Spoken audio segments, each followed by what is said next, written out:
পড়ব ফটোসিনথেসিস। এটা ক্লাস 9-এর তোমাদের জৈবনিক প্রক্রিয়ার মধ্যে আছে, আর ক্লাস 12-এও সালোক সংশ্লেষ পড়তে আছে। তো সালোক সংশ্লেষের শুরুটা আজকে আমরা করি।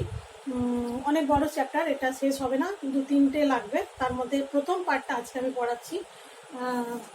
ফটোসিনথেসিস কথার অর্থ কী? ফটো মিন্স লাইট বা আলো, আর সিনথেসিস মিন্স সংশ্লেষ।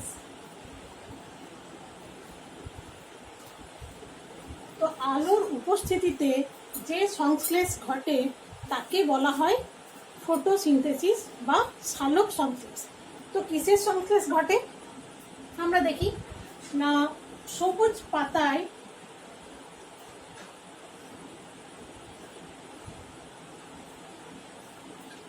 ক্লোরোফিল থাকে, ক্লোরোফিল আগে থেকে প্রেজেন্ট থাকে। আর কি থাকে? মূল দ্বারা শোষিত জলও থাকে। পত্ররন্ধ্রের মাধ্যমে কি হয়? কার্বন ডাইঅক্সাইড পরিবেশ থেকে গৃহীত হয়। আর কি?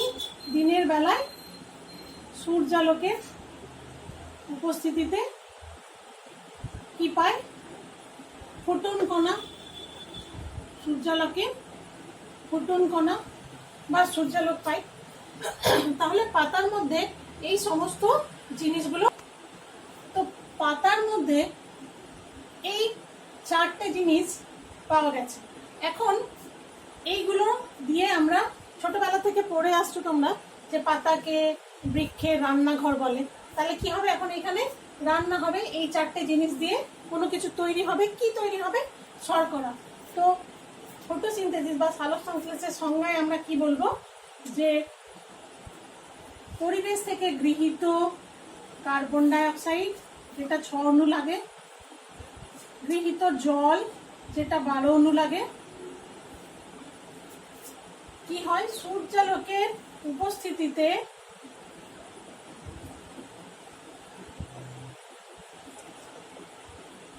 ক্লোরোফিলের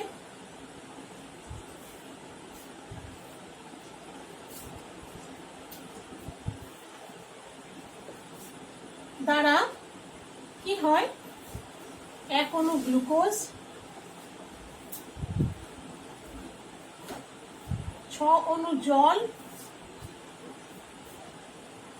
6 অণু অক্সিজেন উপজাত বস্তু হিসাবে তৈরি হয়।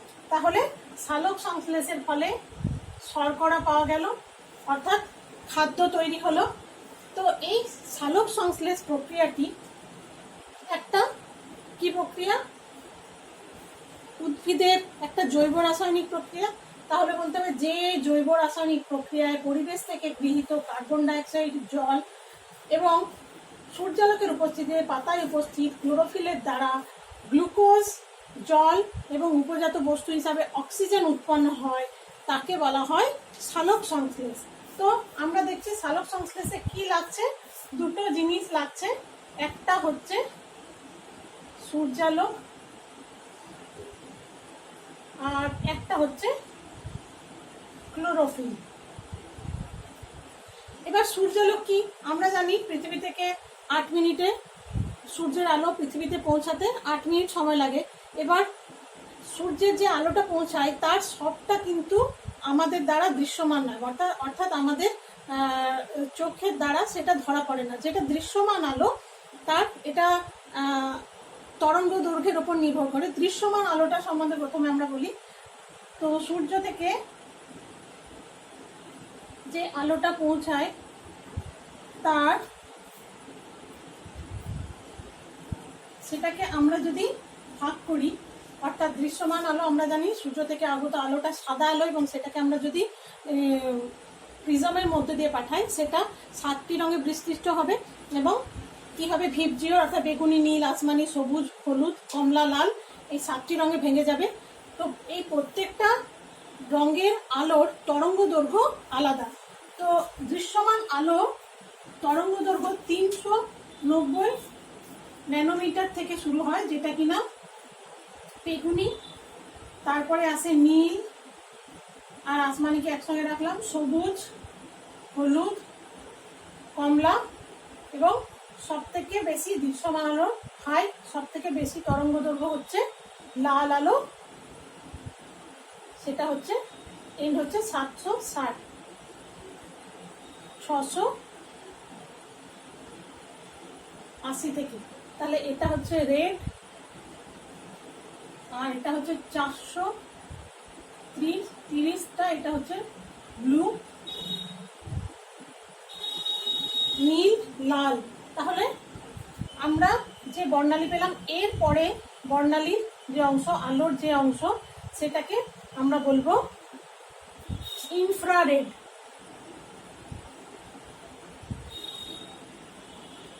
ইনফ্রারেড। আর 390 এর নিচে তরঙ্গ দৈর্ঘ্য বিশিষ্ট আলোটাকে বলবো ইউভি, আলট্রাভায়োলেট রে। আর বাকি এইটুকু বর্ণালীর এই অংশটুকু আমরা দেখতে পাই। তো আলোর বর্ণালীর যে অংশটুকু আমরা দেখতে পাই সেটাকে দৃশ্যমান বলছি। আর দৃশ্যমান বর্ণালীর মধ্যে যে তরঙ্গ দৈর্ঘ্যের আলোতে সালোক সংশ্লেষ হয়, সেই তরঙ্গ দৈর্ঘ্যের আলোগুলোকে সালোক সংশ্লেষ কার্যকারী বর্ণালী বা কার্য বর্ণালী বলা হয়। তো এটা কি, এখানে হচ্ছে 300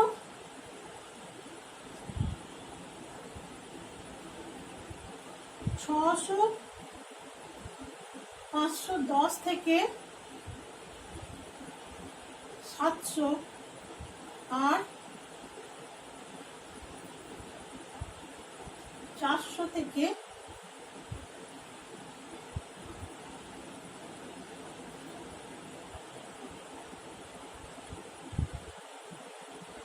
510 পর্যন্ত, এটা হচ্ছে এটার মধ্যে এটা হচ্ছে কার্য বর্ণালী। এখন এই কার্য বর্ণালীর মধ্যে এই তরঙ্গ দৈর্ঘ্যের আলোর সালোক সংশ্লেষ হয়, অর্থাৎ রেড দেখছি, রেড হচ্ছে 760, অর্থাৎ 700-র উপরে সালোক সংশ্লেষ সব থেকে বেশি হয়। 700 ন্যানোমিটার এর ঊর্ধ্বে আলোক তরঙ্গ দৈর্ঘ্যে সালোক সংশ্লেষ সব থেকে বেশি হয়।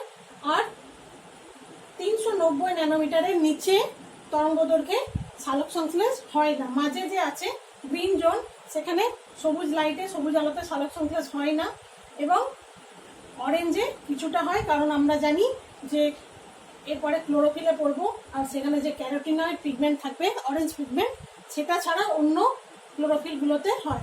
তাহলে এখন দৃশ্যমান আলোটা আমরা কার্য বর্ণালীতে দেখলাম, যার মধ্যে সালোক সংশ্লেষ হতে পারে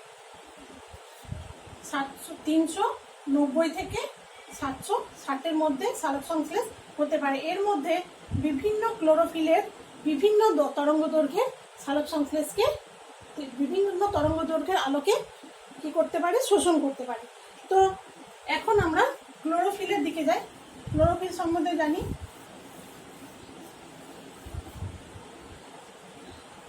আমরা জানি পাতার মধ্যে ক্লোরোফিল থাকে, ক্লোরোপ্লাস্ট থাকে। এখন ক্লোরোপ্লাস্টকে যদি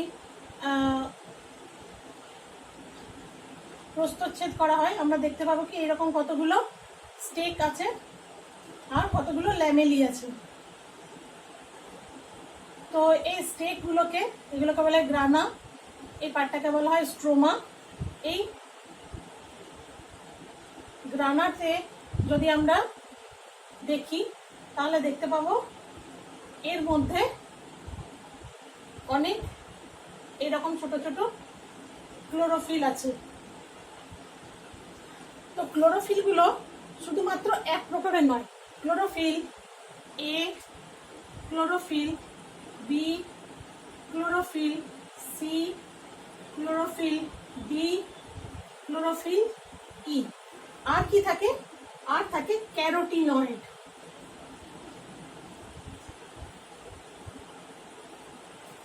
ক্যারোটিনয়েড কটা? একটা হচ্ছে ক্যারোটিন, আর একটা হচ্ছে জ্যান্থোফিল।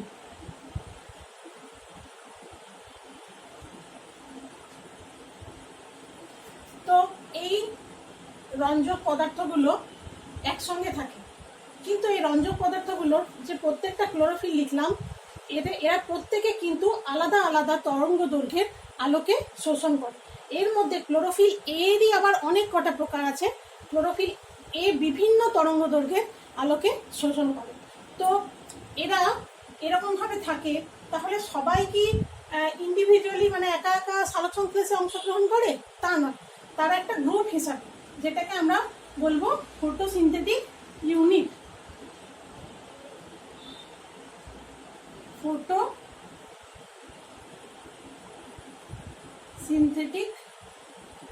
ইউনিট এটা কি জিনিস না, একটা কেন্দ্রীয় ক্লোরোফিল থাকবে, তাকে বেষ্টন করে অনেকগুলো ক্লোরোফিল থাকবে, এবং এরা সবাই কি করবে, এরা সবাই সূর্যালোকের উপস্থিতিতে ফোটন কণা গ্রহণ করবে, এনার্জিটা গ্রহণ করবে, কিন্তু সবাই এই এনার্জিটাকে ট্রান্সফার করবে কোথায়? ওই সেন্টারে। এটাকে বলা হয় ট্র্যাপ সেন্টার, যে কি করে এনার্জি ট্র্যাপ করে। চারিদিক থেকে এরকম এনার্জিগুলো আসবে কোথায়? এই সেন্টারে। এটাকে বলা হয় বিক্রিয়া কেন্দ্র। এই বিক্রিয়া কেন্দ্র দুটো টাইপ হতে পারে, একটা পিএস সিস্টেম 1, একটা হচ্ছে পিএস সিস্টেম 2। তো এর মধ্যে 300টি ক্লোরোফিল থাকতে পারে একটা বিক্রিয়া কেন্দ্রে।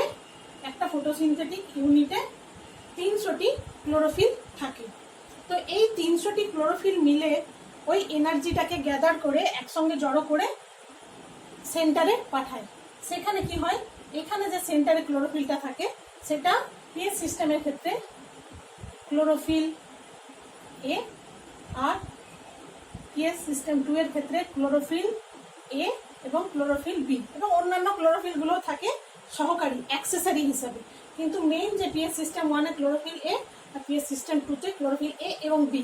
এখন সালোক সংশ্লেষ প্রক্রিয়াটা সম্পন্ন হয় কিভাবে? প্রথমে লাইট এনার্জি ফোটন কণা এখানে পড়ে এবং সেটা এখানে পৌঁছায়, সেন্টারে পৌঁছায়। এখানে পৌঁছানোর পরে কি হয়, এই ক্লোরোফিলের বাইরের কক্ষে যে ইলেকট্রন, ক্লোরোফিলের মধ্যে যে ইলেকট্রনগুলো থাকে এখন সে স্থায়ী অবস্থায় আছে, অর্থাৎ সে নিচু স্তরে আছে।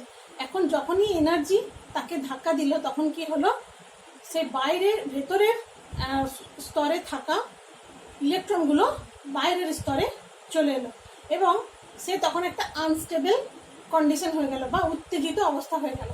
এখন সেই উত্তেজিত ক্লোরোফিলটা পাতায় উপস্থিত জলকে ভেঙে H+ প্লাস OH- পরিণত করে, এবং এর থেকে যে H+ গুলো পাওয়া গেল তা পরবর্তীকালে NADH সঙ্গে যুক্ত হবে, আর যে ইলেকট্রনগুলো ছাড়লো সেই ইলেকট্রনগুলো ট্রান্সপোর্ট সিস্টেমের দ্বারা, যেটা সাইক্লিক আর জেড স্কিম যে পাথওয়ে আমি পড়াবো পরবর্তীকালে, ডিটেলসে পড়াবো এগুলো, লাইট রিয়াকশান আর ডার্ক রিয়াকশানে, তো সেইখানে অংশগ্রহণ করবে। তো কিভাবে এইভাবে রিয়াকশান সেন্টারটা এখন তৈরি হলো। এখন ক্লোরোফিলটা কিভাবে এমিশন, ইলেকট্রনটা কিভাবে এমিশন হবে, ইলেকট্রনটা কিভাবে বেরোবে সেটা দেখি। আচ্ছা, এখানে যে ক্লোরোফিল 300টা থাকলো, এখানে দেখা গেছে প্রায় 25,000 ক্লোরোফিল কি করে, একটা অক্সিজেন অণুকে এমিট করতে সাহায্য করে। 2500 অণু ক্লোরোফিল মিলে একটা অক্সিজেন নির্গমন করতে পারে। তো আর আমরা কি জানি, এই 2500 ক্লোরোফিলকে উত্তেজিত করতে 8টা ফোটন লাগে। তো 25 ডিভাইডেড বাই 8 অলমোস্ট 300, অর্থাৎ একটা ইলেকট্রনকে এমিট করার জন্য, একটা ইলেকট্রনকে নির্গত করার জন্য তাহলে আমাদের 300টি ক্লোরোফিল অণু লাগছে। তো এইটাকে যদি আমরা ডায়াগ্রাম হিসাবে করি তাহলে দেখতে পাবো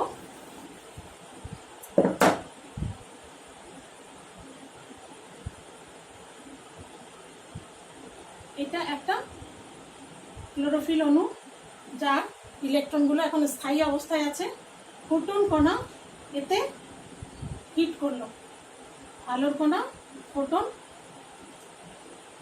ফোটন আমরা কি জানি, bag of energy, light energy, bag of light energy, এটা হিট করলো।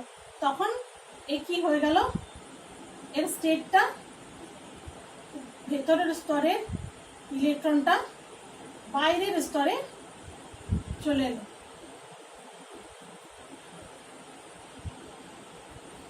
এবং এটা হওয়ার পরে ইলেকট্রনটা যখনই বাইরের স্তরে চলে এলো তখন এই পজিটিভ হয়ে গেল, আর ইলেকট্রনটা এখন কি উত্তেজিত বা আনস্টেবল। এই অবস্থায় কি হলো, জল H2O এই এনার্জিটা অ্যাবজর্ব করে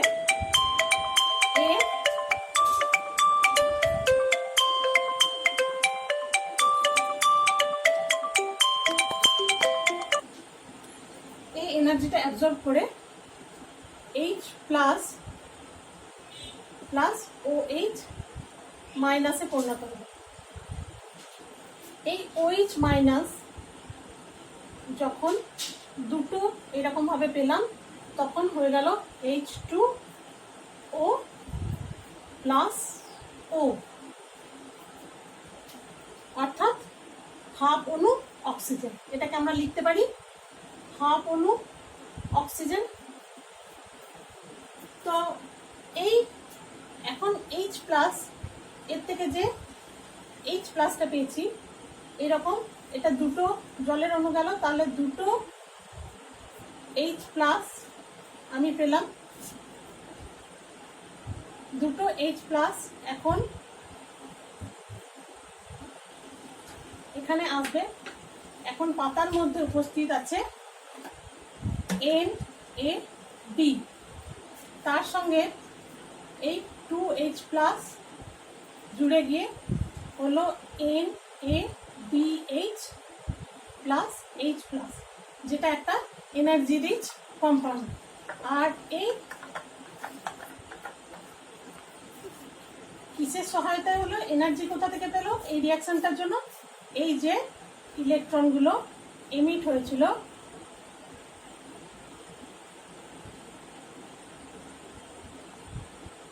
এই ইলেকট্রনগুলো সহায়তায় এই বিক্রিয়াটা সম্পন্ন হলো এবং বিক্রিয়া শেষে এনার্জি রিচ কম্পাউন্ড তৈরি হলো, যা কিনা পরবর্তীকালে আমাদের পিএস সিস্টেম 1 এবং পিএস সিস্টেম 2 এর রিয়াকশনের সময় আমাদের কাজে লাগবে।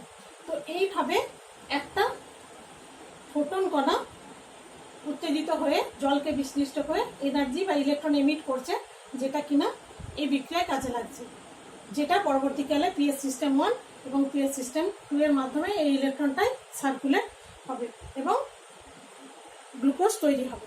তো পিএস সিস্টেম 1 এবং পিএস সিস্টেম 2 মানে সাইক্লিক এবং জেড স্কিমটা পরের দিন আমি তোমাদের পড়াবো।